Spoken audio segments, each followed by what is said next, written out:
오늘은 이제 여러분과 같이 읽은 말씀을 가지고 63번째입니다. 하나님의 아들 예수 그리스도라는 제목으로 63번째 말씀을 같이 나누고자 합니다. 이제 예수님께서 다시 예루살렘에 들어가신다 그랬어요. 그래서 이게 이제 화요일입니다. 그 무화과나무를 마르게 하시고 월요일날 성전에 가서 성전에 야단을 막 치시고 그리고 오셨다가 화요일날 다시 성전 안으로 들어가셨습니다. 그러고 이제 성전에서 이렇게 거닐고 계신 거죠. 그랬더니 대제사장, 서기관, 장로들 이 세 부류의 사람이 예수님을 만나려고 왔습니다.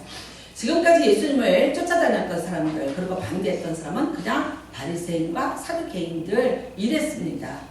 그랬는데 대제사장까지 지금 납시였습니다. 왜? 심각한 걸 깨달았습니다. 이 아성인, 자기의 아성인 성전에 들어와서 어제 상을 둘러 엎었대더라. 그리고 야단을 막 쳤대더라. 그리고 이 집이 내 집은 만민이 기도하는 집이라고 그렇게 얘기를 했죠. 자기 집이라고 했대더라.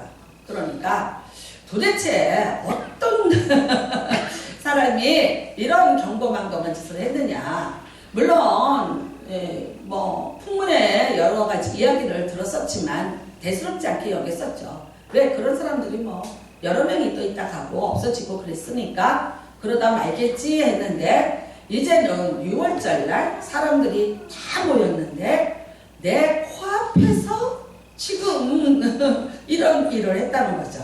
내 영역 안에까지 들어왔다는 거죠. 이 성전 안에까지. 그러니까 드디어 이 세 사람이 납시게 됐습니다. 어떻게 보면 엄청난 위기의식을 느끼게 된 거죠. 그리고 이제 물어봅니다. 무슨 권위로 이런 일을 하느냐 그래요. 그 다음에 두 번째는 누구한테 이런 일을 할 권위를 네가 받았는가라고 질문을 합니다. 자, 여기서 이 권위라는 것은 그래요. 우리가 권세라고도 말하고 권위라고도 하죠. 말하자면 힘이죠. 힘. 근데 이거 뭐 대단한 힘이지 않습니까? 근데 이제 이거를 이 사람들은 너 누구한테 받았니? 그래요. 근데 이 힘은 주로 위로부터 내려오는 힘입니다. 그래서 제사장이라든가 아니면 왕이라든가 이스라엘에서 이 두 부류가 가장 강한데 이 사람들은 다 세습제입니다. 아버지가 왕이면 아들이 왕이에요. 아버지가 대제사장이면 아들이 자연히 대제사장이 되는 거예요. 그런데 예수님은 그런 조건에 해당이 안 돼요. 자기들이 알아요. 나사렛의 하찮은 목수의 아들이라는 거. 그러니까 별 신경을 안 썼었어요. 근데 이제는 여기까지 왔어요. 그 다음에 또 주일날 왕이라고 나귀를 타고 예루살렘에 들어왔다는 이야기를 들었습니다. 근데 그때 너무나 많은 사람들이 호산나 다윗의 자손이에요. 그러면 이건 뭡니까? 다윗의 왕손이라는 것을 말하는 것이거든요. 이날에는 이미 왕이 없어졌는데 이렇게 왕을 세우면 어떻게 합니까? 로마가 가만히 있지 않을 건데. 근데 그 숫자가 너무나 많더라고요. 그냥 간과하고 무시하고 넘어갈 만한 숫자가 아니더라. 그 다음에 그 사람들이 환호하는 그 모습이 그냥 넘어갈 수준은 아니었다는 엄청난 이제 위기의식을 갖게 된 거죠. 그래서 대제사장이 나타난 것입니다. 그러니까 너 누구한테 받았냐? 우리는 너한테 그런 권한을 준 적이 없다. 왜? 대제사장은 모든 이스라엘 땅에 로마의 분봉왕 헤롯 다음으로 이 모든 이스라엘 백성의 권한을 다스릴 권한을 두 번째로 갖고 있거든요. 근데 누구에게도 준 적이 없다. 누구도 준 적이 없다. 너 어디서 받았니? 라고 질문을 합니다. 참 이게 엄청난 예수님의 행위가 이 사람들에게는 이제는 그냥 간과할 수 없는 위기 그 다음에 엄청난 부담으로 다가왔기 때문에 그러죠. 자기들의 아성이 무너지겠죠. 엄청 불안했습니다. 그랬는데 오늘 예수님께서 말씀을 하시는데 이렇게 얘기하십니다. 나도 한 말을 너한테 말하니까 네가 대답을 해. 그러면 나도 대답을 하겠다. 그리고 갑자기 꺼낸 얘기가 누구 얘기냐? 요한의 얘기입니다. 네, 여기서 요한은 세례 요한을 얘기하고 있습니다. 그래서 이제 세례 요한이 와서 세례를 베풀었는데 이게 하늘로부터냐 이게 사람으로부터 온 거냐라고 질문을 해요. 근데 이 사람들이 이제 의논을 하겠죠. 이걸 뭐라고 얘기해야 될까? 만약에 요한의 세례가 하나님으로부터 왔다 그러면 자기들은 그걸 거부한 사람들이잖아요. 안 받았잖아요. 그렇다면 자기는 하나님을 거부한 사람이 되는 거죠. 여기에 걸려요. 그러니까 이제 말을 못해요. 그러면 사람으로부터다 이렇게 이제 하려고 그랬더니 세례 요한을 추종하는 사람들이 너무나도 많은 거예요. 그러니까 예수님을 따르는 사람들 중에서는 세례 요한을 추종하던 자들이 예수님을 같이 따라다니고 있는 사람들이 굉장히 많이 있습니다. 왜? 지금 예수님의 제자들이 대부분이 세례 요한의 제자였어요. 예수님께 왔어요. 그러니까 이 사람들도 같이 쫓아다니고 있는 거죠. 그 다음에 여러분이 알다시피 세례 요한이 목이 참수가 되어서 헤로디아에게 죽었습니다. 그러면 이제 잠잠할 줄 알았어요. 아니요. 더 추모하는 열기가 더 생기기 시작을 하는 거죠. 그리고 이제 이들에게 세례 요한은 굉장히 말하자면 각기인이 되어서 나타났죠. 엘리야 같이 나타날 그 메시아가 있다고 그랬는데 너무나 비슷했죠. 야페터로스를 입고 그 다음에 에세네파입니다. 광야에서 사는 사람이죠. 결혼도 하지 않고 그런 사람이었고 메뚜기와 사충을 먹고 그러니까 마치 엘리야처럼 모습이라든가 모든 조건 그 다음에는 대제사장 가문에서 태어난 자녀입니다. 그렇기 때문에 이 사람이 정말 그야말로 우리에게 메시아일 것이다라는 그런 일말의 기대를 했던 민중들이 너무나도 많이 있었다는 거죠. 그 사람들이 여전히 지금도 있습니다. 예수님을 어떻게 해서든지 합법적으로 제거를 해야 되는 거예요. 아무리 그럴지라도 대제사장 서기관 그 다음에 여기에 장로들은 다 재판관들입니다. 네, 대제사장은 지금으로 하면 대법원장쯤 되는 것이고요. 그 다음에는 이제 서기관들 그러면 거기서 죄를 판결하는 검찰쯤 되는 거고요. 장로들은요 배심원과 같은 역할을 하는 거죠. 그러니까 이 일이 만일 합법적으로 정당하게 이루어지지 않는다면 자기들도 굉장히 피해를 볼 수 있겠죠. 그러니까 어떻게 해서든지 예수님을 합법적으로 물리쳐야 되죠. 이거를 제거해야 되는데 이제 제일 좋은 방법은 뭐냐? 종교법에 걸리게 하는 것이 제일 좋은 것입니다. 왜? 종교법에 대한 재판권만 여기서 100% 가지고 있거든요. 그리고 이스라엘 백성들이 하나님에 대해서 잘못한 것이 있다면 언제든지 손을 들어서 돌로 쳐서 즉결 심판을 할 수 있고 그것으로 이 사람들은 그걸 합법화시킬 수 있는 그런 방법을 알기 때문에 지금 예수님을 어떻게 해서든지 종교법으로 걸고 넘어가려고 대화를 시작을 했습니다.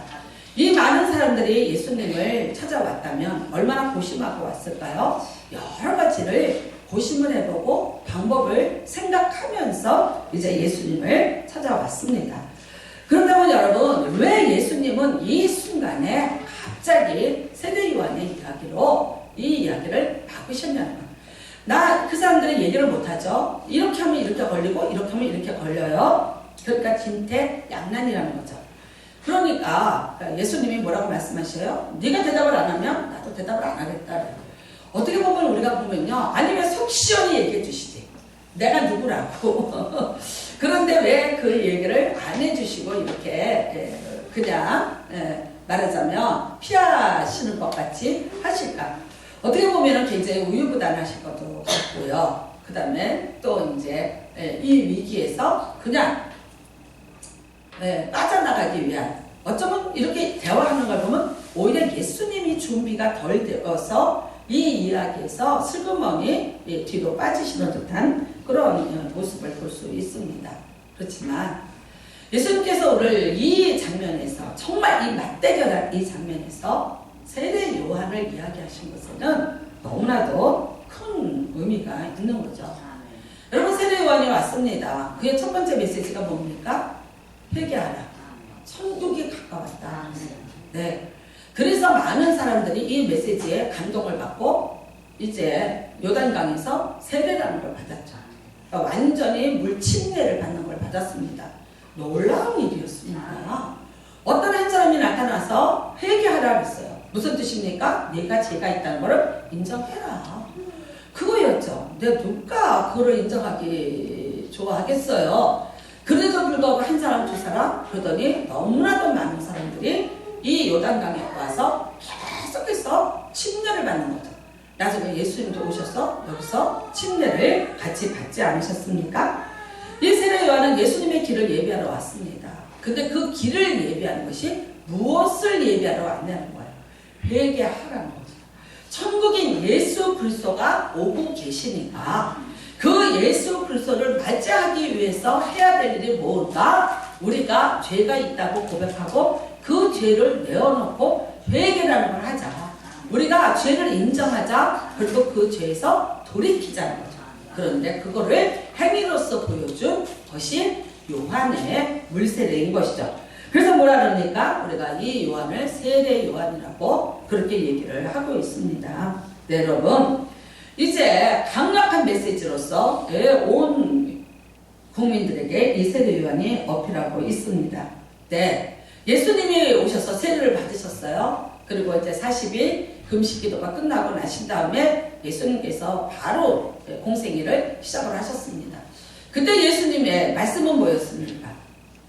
어떤 것이었습니까? 천국이 왔으니 회개하라 그랬습니다. 근데 여러분이 생각할 때 이게 말장난 같지 않아요? 회개하라! 천국이 가까웠다. 천국이 가까웠으니 회개하라! 이거예요. 그러면 그 말만 바꾼 것 같아. 그래. 근데 아니요. 이게 이제 쉽게 내가 얘기하자면 이런 거예요. 너 여기 와서 사인해. 그러면 돈이 내 통장으로 들어갈 거야. 이 얘기예요. 세례 요한이 한 얘기예요. 예수님이 하신 얘기는 이거예요. 내가 사인했으니까 너 이 돈 가져가. 이해가 되세요? 전혀 다릅니다.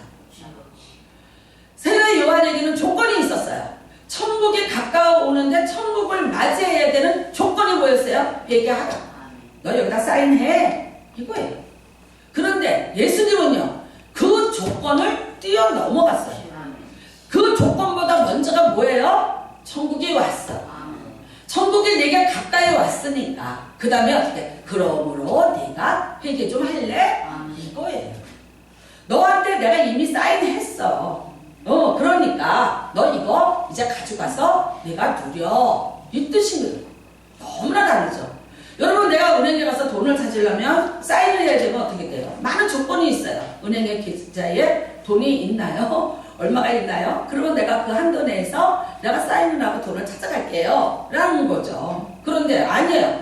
누군가가 내 통장에다가 돈을 갖다 넣어놨어요. 그리고 누군가 사인을 했어요. 그리고 이 통장에서 이거 우리가 믿고 돈이 있다는 거 믿고 이거 가져가. 이거하고는 너무 다른 거죠. 여러분 맞아요. 세례 요한은 회개하라. 조건이 붙었어요. 그래야 내가 예수 그리스도를 만날 것이다. 여기까지입니다. 맞는 얘기입니다. 그런데 뭐가 없는 거예요? 그 죄를 없이 해줄 권세는 그에게는 있지 않았다. 그런데 예수 그리스도가 세례 요한과 다른 한 가지는 뭡니까? 그 죄를 사해줄 권세를 나는 이미 갖고 있다. 그래서 나는 이미 너희를 받아들였고 너희를 이미 내가 내 자녀로 영접을 했고 내가 너로부터 죄와 사망의 법에서 생명과 영생의 법으로 옮겨 놨어. 그러니까 너는 이 천국이 내 것인 거를 네가 인정하고 믿어. 그리고 네가 이것을 가져가라고 말씀하시는 것 같아요. 여러분 세상에 어떤 사람이 무슨 권세를 가지고 있을지라도 딱 한 가지 죄를 사해줄 권세는 가질 수가 없습니다. 왜 그렇습니까? 모두가 다 죄를 가진 부모로부터 잉태를 했기 때문에 그렇습니다. 우리의 유전 인자에는 아담의 죄가 그대로 묻어서 나오기 때문이죠. 다윗이 뭐라고 얘기합니까? 내가 죄 중에서 잉태하였으며 인정합니다. 그래서 죄를 질 수밖에 없는 연약한 존재임을 인정합니다. 여러분과 제가 너무나도 잘 알다시피 죄 없이 태어나신 분, 오직 성령으로 잉태하신 여자의 몸을 빌렸으나 그 피를 한 방울도 받지 않고 태어나신 분은 예수 그리스도 한 분이시죠. 그렇기 때문에 그분만이 죄가 없는 분이기 때문에 그분만이 우리의 죄를 사해줄 권세를 유일하게 갖고 있는 분이라는 거죠. 여러분 예수님이 세상에 오셔서 가장 크게 모든 사람에게 보여주고 싶었던 권세는 뭡니까? 천국이 왔다. 너희가 이렇게 동탄에 빠졌고 이렇게 힘들고 너희가 이렇게 어렵고 너희가 이렇게 죄로 허덕이고 있는 이때에 내가 왔다. 그 모든 것으로부터 너희를 풀어주고 너희에게 진정한 하나님의 나라를 누리고 그 나라 안으로 초청해서 들어올 수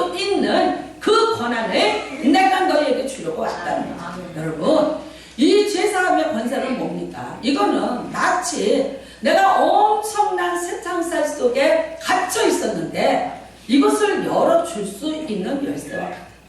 아라비안 나이트라는 그런 만화 영화가 있더라고요. 비행기 안에서 심심해서 좀 봤어요. 갑자기 담요를 타고 어디든지 나타나서 무슨 일이든지 하는 거예요. 그러니까 이게 뭐예요? 요술이에요, 요술. 그러니까 만화예요. 근데 만약 우리에게 그렇게 된다면 우리가 갇혀 있어요.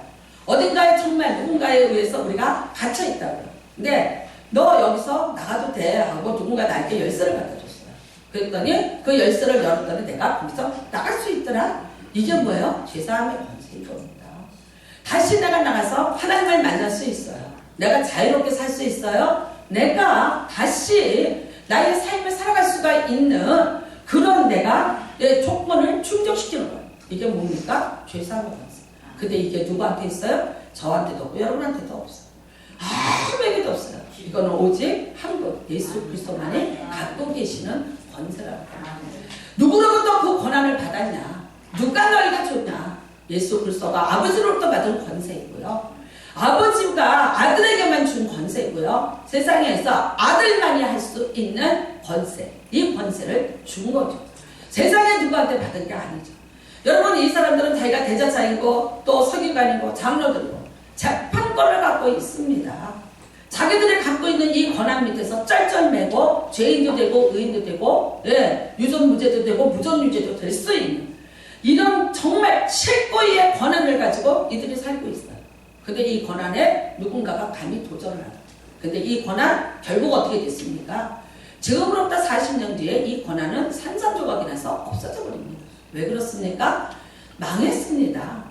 이 이스라엘이라는 나라가 완전히 로마에 의해서 AD 70년에 망해버립니다. 이들이 그 권세의 틀이라고 그 권세의 아니라고 생각했던 성적 다 무너져서 도리에 도란하게 남지 않습니다. 이스라엘이라는 나라가 1945년에 다시 시오니즘으로 모이기 전까지 2000년 동안 없어진 나라가 됐습니다. 이들의 권세, 권한 어디가 있을까요? 어디서 찾을 수 있었을까요? 여러분, 세상에 그들이 갖고 있던 그 화려한 옷을 입고 높은 간을 쓰고 그 위용을 자랑하면서 사람들에게 수많은 겁을 주면서 나타났던 그 모습, 그러나 아무런 존재도 없이 사라져버리게 됐다는 거죠. 마가복음은 사실 사복음서 중에서 가장 빨리 쓰여졌습니다. 베드로가 순교하고 바울이 순교하고 베드로의 또 이제 수행 비서로 다녔던 마가가 베드로로부터 들었던 예수님의 행적에 대해서 제일 빨리 간결하게 그 일하신 것을 기록을 한 게 마가복음입니다.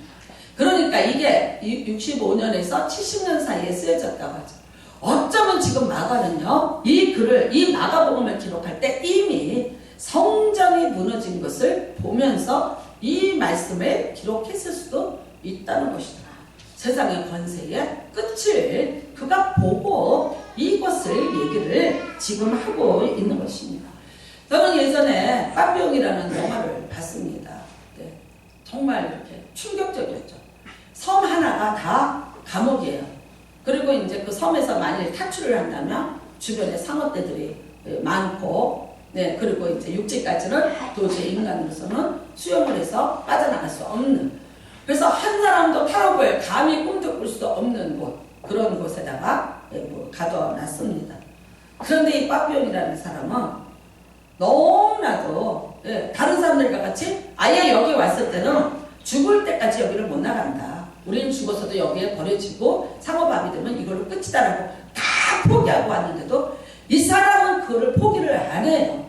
그리고 끝없이 탈옥을 준비를 하고 정말 얼토당토한 방법이 있지만 그래도 시도를 해봐. 그래서 또 잡혀와요? 또 잡혀요. 제가 그때는 어렸을 때라 그랬을 것 같아요. 지금은 만일 그 영화를 본다면 제가 다른 느낌으로 볼 거예요. 근데 그때는 제일 머리에 남았던 게 뭐냐면 그가 살기 위해서 자기 방에 기어가는 바퀴벌레를 잡아서 너무나 감사하게 그리고 내가 이 영양분을 먹을 수 있다는 것에 대해서 내가 죽지 않아도 된다는 것을 했어요. 그 독방에 탈옥을 하다가 이제 잡혀와서 독방에 갇혀서 두 눈이 하게 시뻘겋게 돼서 정말 그 바퀴벌레 하나를 보고 그 눈이 광채를 띠면서 빛이 났고요. 그리고 그 힘없는 떨리는 손으로 가서 그 벌레를 잡던 장면. 저는 그게, 그리고 그거를 이제 입으로 가져갈 때는 얼마나 징그러워서 그냥 두 손으로 눈을 가렸기 때문에 아마 맛있게 먹었겠죠. 그렇죠? 여러분들도 생각날 거예요. 사람은 여러분 뭔가 갇혀 있다는 거, 내가 어떤 굴레에 이렇게 갇혀 있다는 거. 이게 얼마나 무섭고 힘든 건지. 근데 사실 저와 여러분이 영적으로 이런 존재였다는 것에 대해서 감각이 없는 거죠. 우리가 원래 이런 존재였거든요. 이랬었어요. 내 힘으로 빠져나올 수 없는 그런 존재였어요. 그게 뭐였어요? 죄와 사망의 법이었어요. 근데 예수님께서 다 내가 무엇을 해가 하냐, 네가 믿게 하니까, 네가 믿으니까, 네가 교회 오니까, 네가 뭘 하니까? 아니요. 그 조건을 달지 않고 그냥 예수님이 천국에 오셨어요. 예수님 다시 오셨어요. 그리고 어떻게 해요? 우리를 생명과 영생의 법으로 옮겨 놓아 주셨어요. 그래서 로마서 8장 1절에는 그러므로 이제 그리스도 예수 안에 있는 자에게는 결코 정죄함이 없는. 내가 나를 정죄하죠. 내 모든 잘못과 회한과 모든 후회를. 사실 여러분 우리가 뭐 세상 사람이 우리를 정죄하는 것도 많이 있겠지만 그러나 내 스스로가 나를 정죄하는 것에 굉장히 우리는 또 연민에 빠져 있고 또 고민하고 그렇게 있을 때가 많이 있습니다. 그런데 어떻게 해요? 거기에 다시 정죄하면. 왜? 예수 그리스도를 믿는 믿음 안에서 예수 그리스도를 통해서 우리가 제사함을 받았다는 이 사실을 믿는 자에게는 그 정죄하면서까지도 벗어나라. 그래서 다시는 결코 정죄함이 없나니라고 말씀하십니다.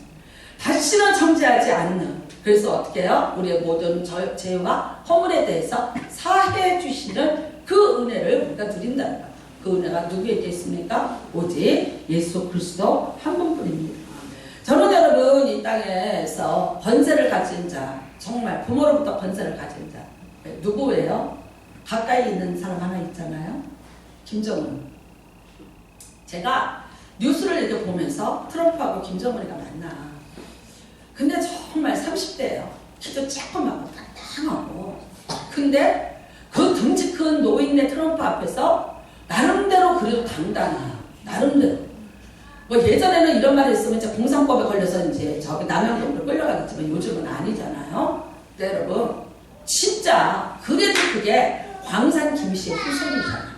그러니까 뭔가 그래도 믿기는 미운데 트럼프 앞에서 주눅들지 않고 그래도 이렇게 당당하게 고개를 쳐들면서 악수를 하고 있는 그 모습이 그 뭐라 그럴까 대견하다고 얘기하면 안 되지.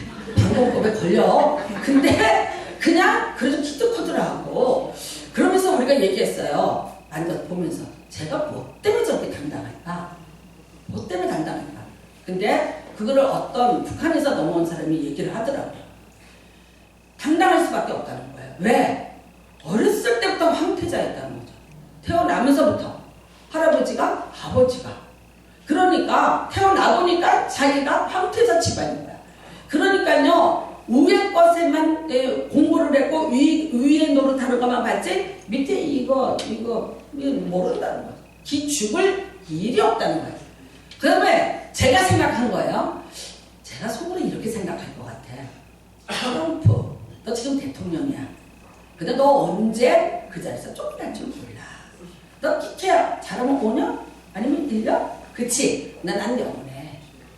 그쵸? 그래서 저렇게 당당한가? 근데 여러분, 그래요. 아버지로부터 물려받은 것 가지고 당당한 척하고 살아. 사실 근데 그가 굉장히 살이 쪘죠. 이유가 뭐예요? 암살당할까봐 밤마다 스위스에서 학교를 다녔잖아요. 그러니까 거기서 먹던 치즈와 양주를 먹으면서 밤을 샌답니다. 그러니까 이게 갑자기 비만을 불러갖고 그 다음에 그 비만으로 고도 비만으로 인한 각종 뭐 관절이라든가 여러 가지 병을 몸에다가 달고 살고 있다는 거예요.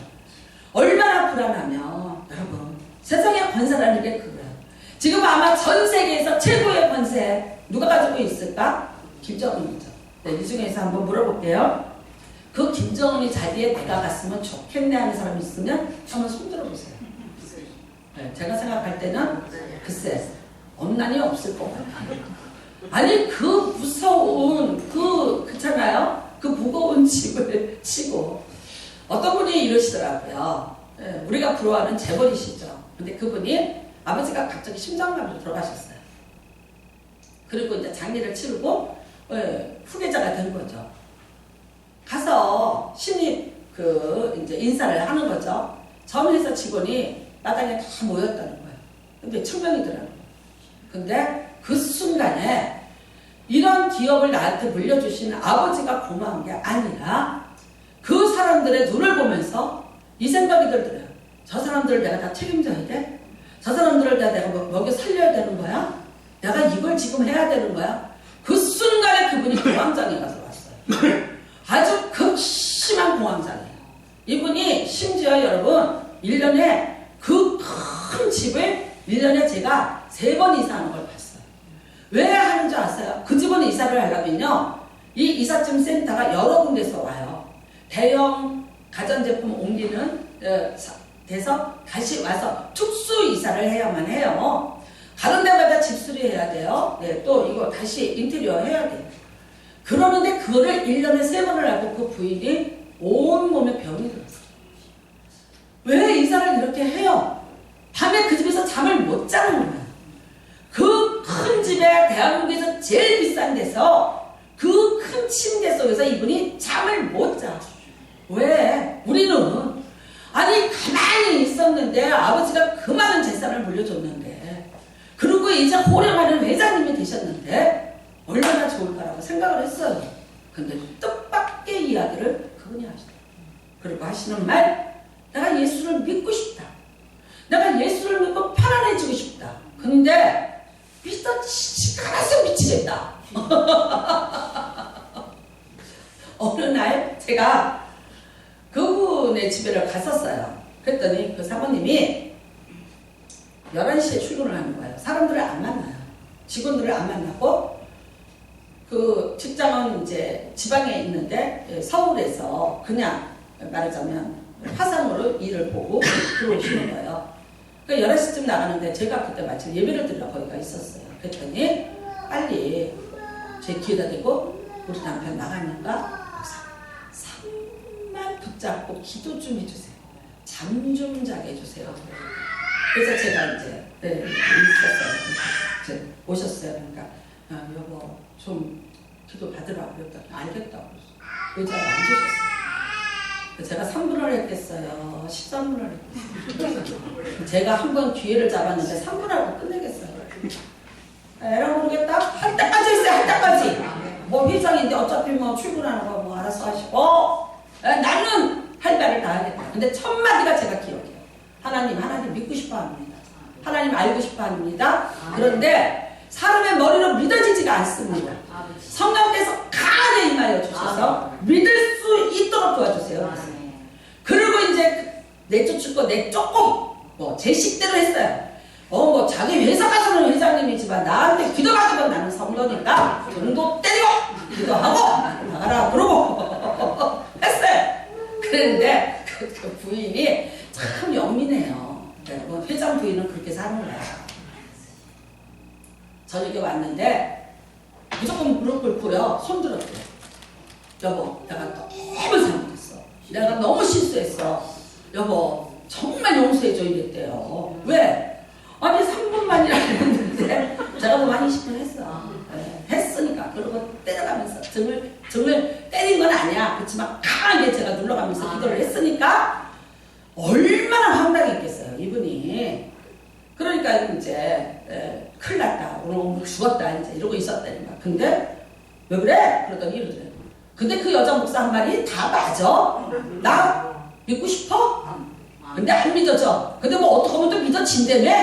야 다시 가서 물어보고 와. 나 믿게. 여러분이 믿는다는 게 복입니다. 믿어지시죠? 하나님 믿어지시죠?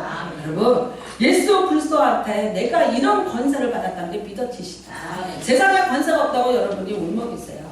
내가 이런 권세를 갖지 못했고 왜 내게는 이 권세가 없어서 내가 이런 살고 이렇게 살고 사냐고 여러분이 슬퍼하시고 때로는 세상에 대해서 반감도 가지시고 그러셨을 때가 있었어요. 아니요. 진짜 갖고 있는 권세가 뭔지 그것부터 체크하시기를 바랍니다. 여러분에게 정말 하늘과 땅의 권세를 가지신 분이 여러분에게 제사함 권세를 주셨고 자신의 자녀가 되는 권세를 주셨어요. 근데 더 이상 뭐가 필요합니까? 이 권세를 가졌어요. 하늘과 땅이 그 발 앞에 굴복하는 권세를 가졌는데도 내가 무슨 권세를 갖고 있는지를 기억하지 못하고 인정하지 못하고 그것을 내가 누리고 살아가지 못한다면 세상에 불쌍한 사람이 우리라고 생각을 합니다. 저는 사실 이번에 정말 아시는 분들, 제가 이제 교회를 어제 왔어요. 월요일날 나갔다가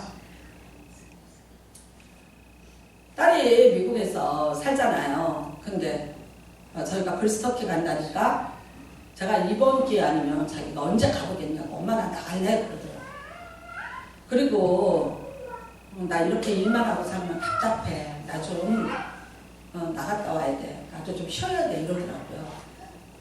그래서 그럼 와. 우리는 와 이제 그랬어요. 그랬더니 어떤 줄 알았어요. 신랑이 그러더라고요. 미쳤냐? 정신이 나간다고 그러더라고요.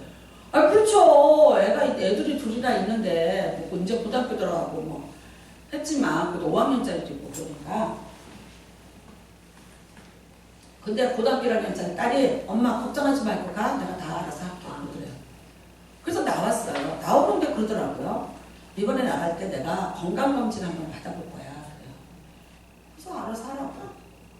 국립암센터에 외국인을 위한 검진 그 프로그램이 있어요. 그래서 자기가 그걸 미국에서 신청하고 왔대요.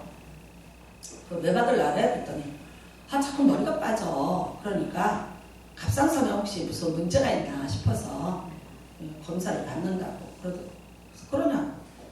그래서 여기에 금요일날 와서 목요일날 와서 금요일날 검사를 다 받았어요. 받고 주일날 저녁에 우리 브리스터키로 성지순례 떠났잖아요.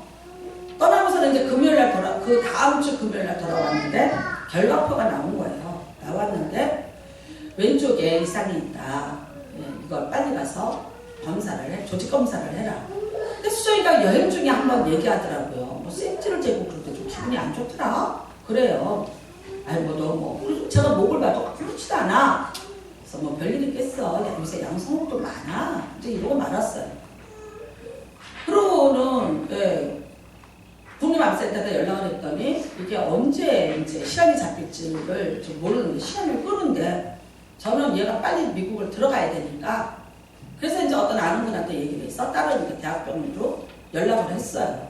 그래서 월요일날 들어갔어요. 근데 의사가 여기서 그 조사했던 CD를 가져가서 이렇게 보여줬더니 그냥 보는 즉시 이거는 아니다 이렇게 얘기를 하더라고요. 아니다. 근데 이제 이 병원에서 국립암센터에서는 왼쪽 거는 아닌데 오른쪽 거는 괜찮다 이렇게 나왔어요. 근데 여기서는 오른쪽 게 더 나쁘다. 더 나쁜 암이다. 그래서 이거는 완전 제거를 해야만 한다. 그래요. 그리고 정말 그냥 사람이 이게 멍해지더라고요. 아무런 생각이 없어지더라고요. 그리고 이제 그 다음 주 월요일날 들어오세요. 그러니까 이제 내일 들어오라는 거예요. 내일 와서 검사 오늘 해놓고 가면 빨리 해도 그날이나 결과가 나오니까 그날 와서 결과를 보고 얘기를 하자 이래요. 그래서 기다리고 있었어요. 그냥 우리. 그랬는데 갑자기 수요일날 아침에 전화가 오는 거예요. 더 볼 것도 없다. 더 줄 것도 없다. 지금 들어와라. 그러는 거예요. 근데 들어오는데 입원 수속을 해서 오세요. 네. 입원 준비를 해서 오셨는데 제가 뭐 칫솔 넣고 뭐 이렇게 넣은 거를 생각하는데 이게 정신이 없으니까 옷을 넣어야 돼요. 근데 옷은 안 넣고 양말은 왜 5개를 넣는 거야. 가보니까 겨울 양말만 5개를 쌌어요. 가서 이렇게 가방을 넣어보니까. 그 입고 간 옷 외에는 이게 갈아입을 옷도 없이 간 거예요. 하는데 입원을 했어요. 입원을 하고. 그러니까 이게 구름에 떠가는 것 같아요. 그냥 내 의식이나 아무런 생각이 없어요. 그냥 했어요. 그랬더니 목요일날 새벽 6시에 수술 잡혔다. 수술 들어간다. 이래. 근데 정말 기도가 한마디도 안 나와요. 근데 서로가 무슨 말을 하면 이게 뭐가 이게 막 욱하고 뭐가 담이 무너질 것 같아. 그러니까 서로가 아무 얘기를 안 해요. 제가 목이 깨끗이 나서 왔잖아요. 말을 안 해서 그냥 입 다물고 서로가 피차 있는 거예요. 그리고 그냥 뭐 먹을래? 뭐 좀 먹을래? 뭐 얼음 먹을래? 뭐 이제 냉커피 사다 줄까? 뭐 이런 얘기 외에는. 근데 그 병원에 입원을 해서 그러니까 다 여기에다가 이렇게 테이프를 다 붙이고 사람들이 돌아다니는 거야. 그러니까 그 병동이 갑상선암하고 유방암 환자들만 모여 있는데, 근데 젊은 여자들이 여기다가 다 이걸 이렇게 붙이고 다니는 거야. 여기 이상하더라고. 테이프를 이렇게 해서 쭉 붙이고 이러고 다니고 있는 거야. 노인네 하나도 없어요. 다 20대, 30대. 뭐. 그래서 그냥 이렇게 멍하니 있는 거예요. 다. 근데 사실 진짜 6시에 수술실에를 이렇게 딸이 이렇게 들어갔는데 거기까지는 쫓아갔어요. 그러니까 엄마가 또 목사잖아요. 손을 붙잡고 그래도 무슨 기도라도 한마디 해줘야 되잖아요. 근데 아무런 기도도 안 나와요. 그냥 기도도 안 나오고. 그래서 제가 그냥 들어가, 엄마 기다릴게. 마음 편하게 가자 그랬더니 쳐다보면서 이제 울고 들어가는 거예요. 제가 이렇게 암이 걸려서 수술실 들어갈 때 제가 뭐라고 들어갔는지 아세요? 아이씨 귀찮아. 저 이러고 들어갔어요. 아이씨 귀찮아. 귀찮은 거야. 이런 일로 그냥 내가 가는 것은 그냥 귀찮은 일이 또 하나 생겼네. 그 감각밖에 없었어요, 사실. 그랬는데 자식이 자식을 생각하면서 밤새도록 눈물을 짜고 그러고 이렇게 들어가니까 아무 얘기를 못 하겠더라고요. 그리고 이제 거기 옆에 예배실이 있어요. 그 병원은. 그래서 예배실에를 들어갔어요. 깜깜한데 어떤 한 분도 와서 또 이렇게 울면서 앉아서 눈물만 짜고 앉아 계시더라고요. 그래서 그냥 앉아 있었어요. 앉아 있는데 정말 그때 정말 하나님이 이렇게 위로를 하시면서 저한테 찬송가를 주시는 거예요. 그 찬송가가 여러분하고 불렀던 첫 번째 불렀던 난세반석 여인 곳에 내가 숨어 있으니 원수막에 소못되고 팔랑풍파 없다. 이 찬송가를 주시는 거예요. 그래서 제가 정말 거기는 그렇게 소리를 내도 안 되고 써붙여놨어요. 큰 소리로 노래나 찬양이나 방언하지 마세요. 방언 기도도 하지 말라고 이렇게 써붙여놨는데 제가 그냥 가슴에다 손을 얹고 이 찬양을 불렀어요. 원수막에 손 못대고 팔랑풍파 없다. 그냥 이게요 너무 편안한 거예요. 하나님 수술실에 제가 사람의 어떤 힘을 빌려서 수술실까지는 들어가게 할 수 있어요. 의사 앞에 있을 수 있게 할 수는 있어요. 그런데 생명의 주인이신 예수 그리스도가 거기 계시잖아요. 내가 얼마나 불안하겠는가. 혹시 어젯밤에 그 의사가 또 술이나 먹고 오늘 새벽에 못 자았을까? 뭐 잠 못 자고 컨디션은 어떨까? 별 생각 다 들지 않겠어요? 그랬는데 원수막에 손 못대고 팔랑풍파 없다. 제가 바로 했어요. 제가 그래서 그 수술하는 시간 내내 이 찬송가만 불렀어요. 그러니까 뒤에 찬송가가 있길래 갖다 놓고 원수막에 손 못대고 팔랑풍파 없다. 내가 정말 예수님이 계시니까 예수님 예수의 이름으로 내가 기도하고 예수의 이름의 권세로 지켜주시고 예수의 능력이 여기 함께 하시고 그 다음에 수많은 기도하시는 분들의 기도가 여기에 있고 수술 시간 내내 제가 주님의 이름을 부르면서 무슨 기도를 한마디 한 건 아니에요.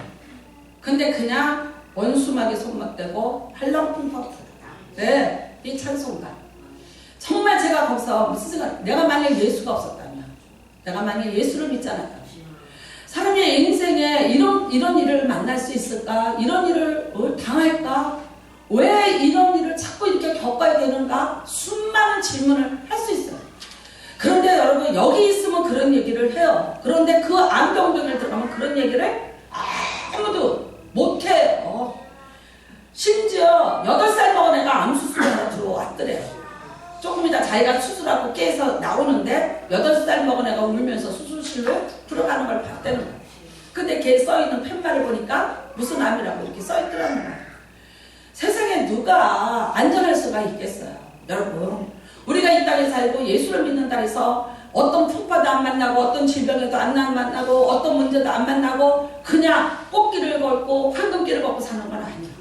이 땅에 사는 동안에는 늘 원수 마귀가 우리를 해치려고 해요. 그렇지만 하나님으로부터 죄사함을 받은 의인은 하나님 자신이 지켜주시는 것을 믿습니다. 하나님이 원수 마귀로부터 보호해 줄 수 있는 이 은혜를 여러분 우리가 예수를 믿음으로 받은 권세인 줄로 압니다. 이거는 누가 우리에게 주겠습니까? 내가 누구를 갖다 놓는다 그런들 원수 마귀가 하는 일을 세상에 어떤 권세자가 막을 것입니까? 무슨 기술을 가지고 무슨 힘 있는 자가 이거를 막을 것인가? 아니요, 다 불안전합니다. 그렇지만 예수 그리스도는 거기 계셨어요. 원수 마귀조차도 막아주실 권세로 함께 해주신다. 그래서 평안하게, 정말 평안하게 그 시간을 보내고 제가 또 얼마나 여유가 생겼던지 지하에 내려가서 커피 한 잔을 사갖고 올라왔더니 이미 우리 딸이 올라가 버렸더라고요. 그 수술실 앞에서 기다리려고 했었는데 이미 깨서 이제 병실로 올라가고 여러분이 정말 기도해 주신 대로 수술은 너무나 깨끗하게 잘 됐고 그 다음에 이제 다른 데로는 퍼지지가 않았어요. 그래서 그것만 갑상선만 완전히 절제를 다 하고 나왔습니다. 같이 기도해 주셔서 너무나 감사하고요. 그렇습니다. 여러분 인생에 우리가 여러 가지 어려운 일을 만날 수 있지만 그러나 이 권세를 여러분이 누리고 살아가시기를 주님의 이름으로 축복합니다. 정말 용한도 줄 수 없었던 권세였고요. 여기에 대리상이나 이런 모든 사람들 세상의 권세를 가진 자 또 알렉산더 대왕이래요. 그가 세상을 다 점령을 하고 권세를 가장 많이 가지려고 33세에 출세했지만 그런데 바이러스 하나에 죽더라. 헤롯 대왕이 그렇게 그가 말을 할 때는 사자 같았던 거죠. 사자같이 표효했더라 그래. 그 말이 얼마나 우렁차고 힘이 있었던지 마치 살아있는 사자가 말하는 것 같이 헤롯을 그렇게 봤어요. 그런데 뭐에 먹어 죽었더라? 흉에 먹어서 죽었더라. 장에 무슨 벌레가 바이러스가 침입을 했는데 그거를 못 이기고 죽더라. 여러분 이게 사람일 수밖에 없는 거예요. 네. 오늘도 우리가 산자의 땅에 거하고 있음은 하나님이 지켜주십니다. 네. 오늘도 여러분을 예수님이 원수막에 손목대고 정말 환난풍파가 없도록 여러분을 지켜주시고 있는 그 은혜를 감사하시기 바랍니다. 제가 그날 밤에 그 좁은 침대에서 이제 며칠을 잔 거예요. 사실 제가 여태까지 그 침대에서 자본 적이 없어요. 67세가 되도록 제가 누워는 봤어도. 근데 아이고 좁지요. 뭐 제가 체격은 크지요. 옆에 있는 사람은 코 골죠. 뭐 난리도 아니야 진짜. 근데 누가 저한테 얼마나 힘드냐 어쩌면서 이렇게 문자가 왔어요. 근데 제가 문자를 보내면서 그랬어요. 내 방에 침대에서 자는 것만 해도 감사해. 여기 오늘도 밤을 밝히면서 잠 못 드는 사람들이 너무나도 많아. 나는 오늘도 여기서 못 잘 것 같아. 그리고 왜 못 자냐면 아니 한 번 어떻게 잠이 들었더니 우리 딸이 이러는 거야. 엄마 코 골았어. 내가 이 방에 있는 사람들을 내가 얼굴을 못 보겠어. 이러는 거예요. 그 다음부터 딱 불면 지금. 그러면서 자기는 가서 거기 GS 마트 가서 귀를 막는 게 있더라고. 1,500원짜리. 오빠 그걸 사다 자기는 귀를 딱 막는 거예요. 그러면서 이제 엄마 오늘 또 보면은 엄마가 저 사람들 1,500원짜리 다 사다가 하나씩 돌리래. 자라. 근데 어떻게 잠을 자요? 못 자죠. 자다가 펄떡 놀래 깨고 또 놀래서 깨는 거예요. 그리고 또 아니 우리 왜 또 뭐 자다 보면 뭐 방구도 낄 수 있고 그냥 뭐 무슨 뭐 이두가 있을 수 있고 아니 아무것도 할 수 없잖아요. 그러니까 밤중에 나와서 돌아다니다가 낮에 사람들이 돌아다니면 있죠. 어디 저쪽에 어디 딴 데 가서 좀 이렇게 이제 누워서 있다가 살짝 잠들었다가 깨고 그래서 덕분에 말을 안 하고 살아서 목소리도 돌아왔고 살은 조금 빠져서 얼굴도 조금 날씬해져서 왔습니다. 할렐루야. 하나님의 전적인 은혜입니다. 그리고 감사하시고 여러분이 받은 권세 어떤 권세인지 감사하시고 사시고요. 그 권세를 100번 활용하면서 살아가시는 은혜가 임하시기를 주님 이름으로 축복합니다. 그 권세가 죄를 이깁니다. 죄 문제를 해결해 줍니다. 여러분을 정죄로부터 벗어납니다. 과거의 죄로부터 여러분을 자유롭게 풀어줍니다. 지금도 원수마귀가 손 못 댑니다. 장차도 내가 죄를 이기고 살아갈 수 있는 권세가 됩니다. 죄가 다가오고 있으면 그 예수의 이름으로 막으십시오. 치십시오. 그분이 일하실 겁니다. 여러분을 보호해 주실 것입니다. 여러분을 온전케 하십니다. 여러분을 치료하십니다. 그리고 정말 하나님의 자녀로서의 그 아름다운 권세를 마음껏 누리도록 그렇게 은혜를 베풀어 주심을 믿으시기를 바랍니다. 우리 모두가 주의 청하고 기도하시기 바랍니다. 잘 몰랐습니다. 내가 그 권세가 있는지 몰랐습니까? 오늘 다시 한번 이 권세를 회복하시기 바랍니다. 나는 우리가 알지 못하노라 그래요. 예수께서 이르시되 나도 무슨 권세로 이런 일을 하는지 너에게 이르지 아니하리라. 내가 만약 이 예수님의 권세를 인정하지 않는다면 예수님이 또 이렇게 말씀하십니다. 나도 무슨 권위로 이런 일을 하는지 너에게 이르지 아니하리라. 아멘. 여러분 제사함의 권세를 누리십시오. 오늘도 죄를 고백하면서 사해달라고 하십시오. 그리고 사함받는 그 권세를 여러분 누리시기를 주님의 이름으로 축복합니다. 주의 창하시고 기도합니다. 주여 하나님 아버지 감사합니다.